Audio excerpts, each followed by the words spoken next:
Ini rahimahumullah. Kemudian uniknya, autofagi ini tidak terjadi ketika sel sedang kenyang.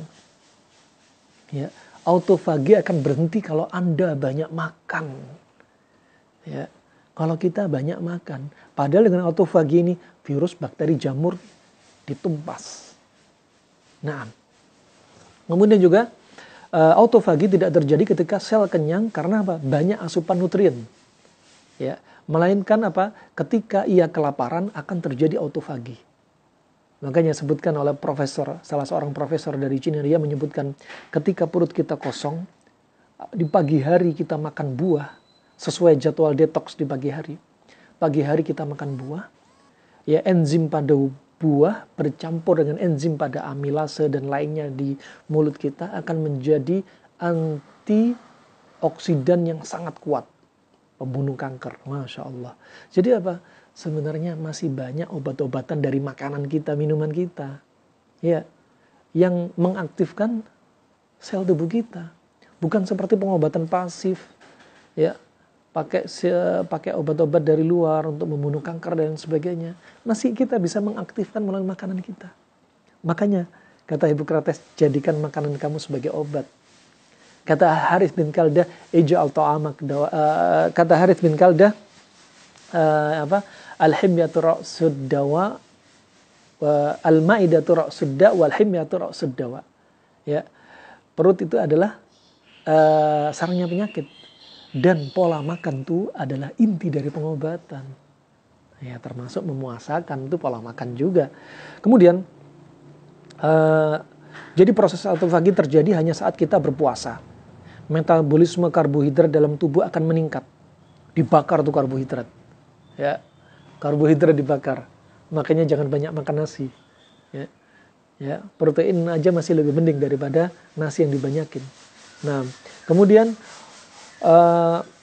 ketika seseorang makan, hormon insulin akan mengatur metabolisme karbohidrat.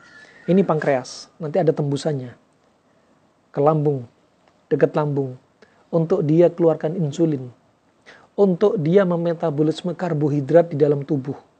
Ya, yang mana karbohidrat dalam tubuh jika meningkat, glukagon akan turun. Ya, makanya jangan terlalu banyak karbo. Kalau karbo terlalu banyak, pankreas akhirnya lelah mengeluarkan insulin, lama-lama lelah akan melakukan dekompensasi. Pankreasnya membengkak, membesar. Ya, sehingga disebut penyakitnya terkait dengan pankreas ya karena ini, bengkaknya ini. Kemudian kalau sudah bengkak, ya, insulin yang dikeluarkan sudah sedikit. Saat itulah gula darah naik. Barakallahu fikum. Saat itulah terjadi kencing manis. Nah, ketika ia berpuasa terjadi sebaliknya. Insulin akan menurun, sementara glukagon meningkat, dan terjadi peningkatan glukagon inilah yang menstimulasi proses autofagi. Tatkala glukagon naik, saat itu terjadi stimulan dari proses autofagi.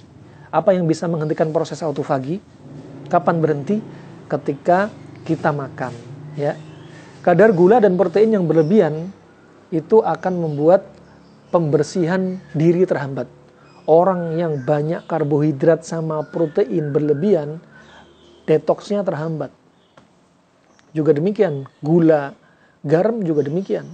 Kalau Anda banyak konsumsi gula dan garam, gula garam ini sebagai memang proses yang dikenal NaCl plus H2O jadinya NaOH, artinya yang waktu tubuh ini melakukan detoks seharusnya dibuang, gara-gara garam dalam tubuh kita terlalu banyak, akhirnya diikat.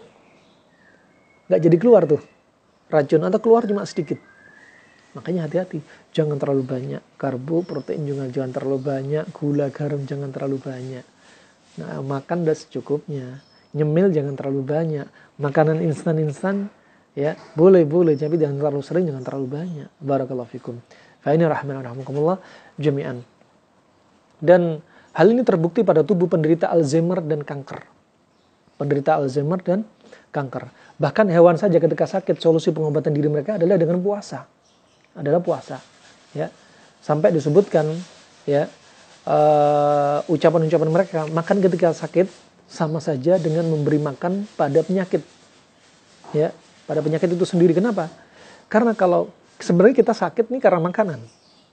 Sakit karena makanan. Kemudian, subhanallah, sakit tambah banyak makan. Ya memberi nutrisi kepada makanan tersebut. Ya, akhirnya memberi nutrisi pada makanan tersebut. Nah, makanya direm. Nah, kemudian demikian juga manusia, hadis sudah kita lalui. Kemudian kata Imam Nawawi rahimahullah, ya, terkait dengan hadis tadi, hadis riwayat Tirmidzi disahkan Syalbani rahimahullah, la tukrihu maradhakum bi ta'am syarab, jangan paksa orang sakit untuk makan. Kata Imam Nawawi, disunahkan untuk tidak memaksa orang yang sakit dengan minum obat dan yang selainnya seperti makanan. Berarti makruh kita maksa orang sakit itu makruh. Salah kita selama ini orang sakit dipaksa makan. Nak, wahai istriku, makan. Aku sudah masakin, aku sudah beliin kamu makanan kesukaan kamu. Ayo makan, biar kamu tetap sehat, kamu tetap semangat. Ini keliru. Bahkan makruh, ya, memaksa orang yang sakit untuk makan, ya, sebagaimana disebutkan Imam Syafi'i dalam Al-Majmu' jilid kelima halaman 118.